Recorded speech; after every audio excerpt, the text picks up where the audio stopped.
There's no feeling more intense than starting over. If you deleted your homework the day before it was due, as I have, or if you left your wallet at home and you have to go back after spending an hour in the commute.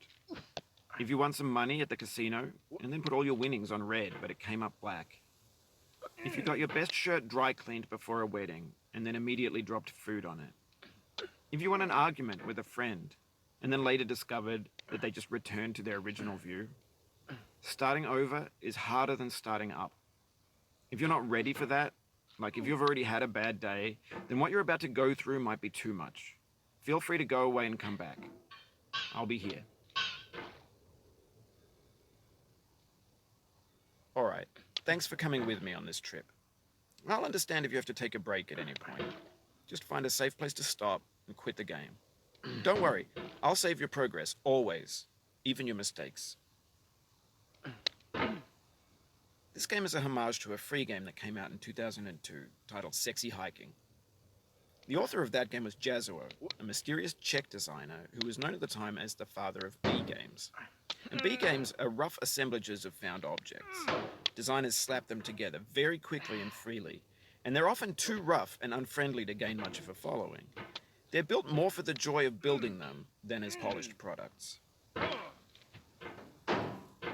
In a certain way, Sexy Hiking is the perfect embodiment of a B game. It's built almost entirely out of found and recycled parts, and it's one of the most unusual and unfriendly games of its time. In it, your task is simply to drag yourself up a mountain with a hammer. And that act of climbing, in the digital world or in real life, has certain essential properties that give the game its flavor. No amount of forward progress is guaranteed. Some cliffs are too sheer or too slippery. And the player is constantly, unremittingly in danger of falling and losing everything. Anyway, when you start Sexy Hiking, you're standing next to this dead tree that blocks the way to the entire rest of the game. It might take you an hour to get over that tree, and a lot of people never got past it. You prod and you poke at it, exploring the limits of your reach and your strength, trying to find a way up and over. And there's a sense of truth in that lack of compromise. Most obstacles in video game worlds are fake. You can be completely confident in your ability to get through them once you have the correct method or the correct equipment or just by spending enough time. In that sense, every pixelated obstacle in Sexy Hiking is real. The obstacles in Sexy Hiking are unyielding, and that makes the game uniquely frustrating. But I'm not sure R.K.O intended to make a frustrating game. The frustration is just essential to the act of climbing, and it's authentic to the process of building a game about climbing. A funny thing happened to me as I was building this mountain. I'd have an idea for a new obstacle, and I'd build it, test it, and it would usually turn out to be unreasonably hard. But I couldn't bring myself to make it easier. It already felt like my inability to get past the new obstacle was my fault, as a player rather than as a builder. Imaginary mountains build themselves from our efforts to climb them, and it's our repeated attempts to reach the summit that turns those mountains into something real. When you're building a video game world, you're building with ideas, and that can be like working with quickset cement. You mold your ideas into a certain shape that can be played with, and in the process of playing with them, they begin to harden and set until they're immutable, like rock. And at that point, you can't change the world. Not without breaking it into pieces and starting fresh with new ideas. For years now, people have been predicting that games would soon be made out of prefabricated objects, bought in a store and assembled into a world. And for the most part, that hasn't happened, because the objects in the stores are trash. I don't mean they look bad or that they're badly made, although a lot of them are. I mean they're trash in the way that food becomes trash as soon as you put it in the sink. Things are made to be consumed and used in a certain context, and once the moment is gone, they transform into garbage. In the context of technology, those moments pass by in seconds. Over time, we've poured more and more refuse into this vast digital landfill that we call the internet. It now vastly outnumbers and outweighs the things that are fresh and untainted and unused. When everything around us is cultural trash, trash becomes the new medium, the lingua franca of the digital age. And you can build culture out of trash, but only trash culture.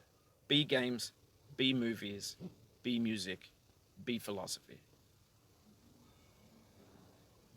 Maybe this is what digital culture is. A monstrous mountain of trash, the ash heap of creativity's fountain. A landfill with everything we ever thought of in it. Grand, infinite, and unsorted. There's 3D models of breakfast, Gen X's fanfic novels, scan magazines, green screen Shia LaBeouf, banned snuff scenes on LiveLeak. Facebook's got lifelike bots with unbranded adverts and candid shots of Kanye and Taylor Swift mashups, car crash epic failed GIFs, Russian dashcam vids, discussions of McRibs, discarded, forgotten, unrecycled, muddled, rotten, untitled. Everything's fresh for about 6 seconds, until some newer thing beckons, and we hit refresh. And there's years of persevering, disappearing into the pile, out of style, out of sight. In this context, it's tempting to make friendly content that's gentle, that lets you churn through it but not earn it. Why make something demanding if it just gets piled up in the landfill, filed in with the bland things? When games were new, they wanted a lot from you. Daunting you, taunting you, resetting and delaying you. Players played stoically. Now everyone's turned off by that. They want to burn through it quickly. A quick fix for the fickle. Some tricks for the clicks of the feckless. But that's not you. You're an acrobat. You could swallow a baseball bat. Now I know, most likely you're watching this on YouTube or Twitch, while some dude with 10 million views does it for you. Like a baby bird being fed chewed up food. That's culture too. But on the off chance that you're playing this, what I'm saying is, trash is disposable, but maybe it doesn't have to be approachable. What's the feeling like? Are you stressed? I guess you don't hate it if you got this far. Feeling frustrated? It's underrated. An orange is sweet, juicy fruit locked inside a bitter peel. That's not how I feel about a challenge. I only want the bitterness. It's coffee. It's grapefruit. It's licorice.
It feels like we're closer now. Composer and climber, designer and user.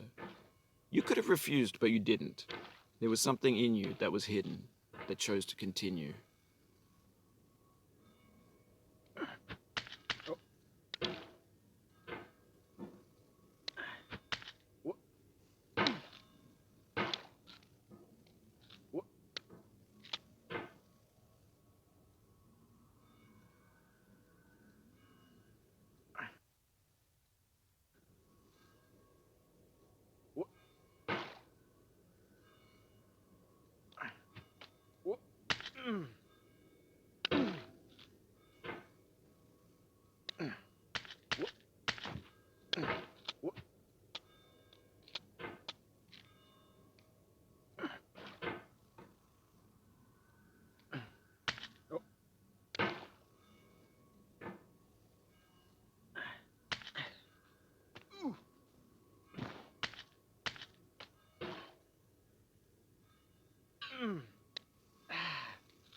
No.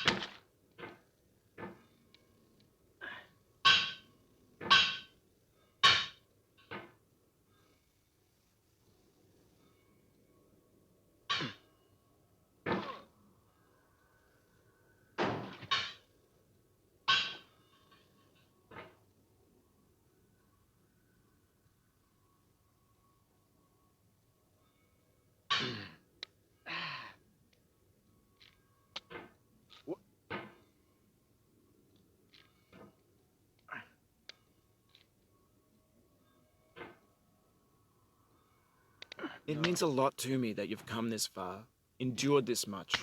Every wisecrack, every insensitivity, every setback you've forgiven me is a kingly gift that you've given me. We have the same taste, you and I. It's not ambition. It's ambition's opposite. An obdurate mission to taste defeat. You'll feel bad if you win, so I put this snake in for you.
Have you thought about who you are in this?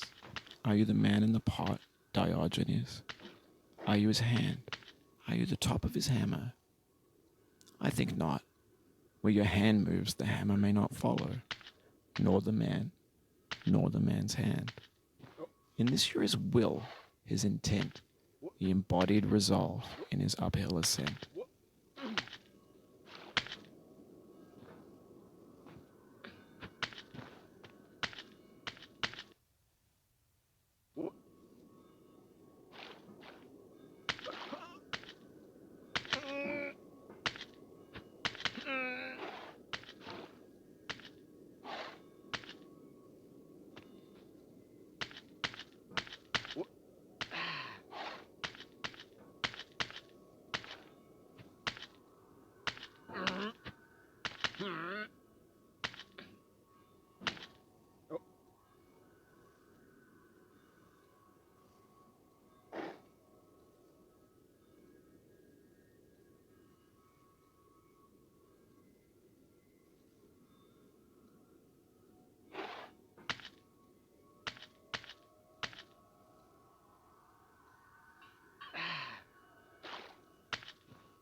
Now, you've conquered the ice cliff, the platforms, the church, and the rectory, the living room and the factory, the playground, the construction site, the granite rocks, and the lakeside. You've learned to hike. There's no way left to go but up, and in a moment I'll shut up. But let me say, I'm glad you came. I dedicate this game to you, the one who came this far. I give it to you with all my love.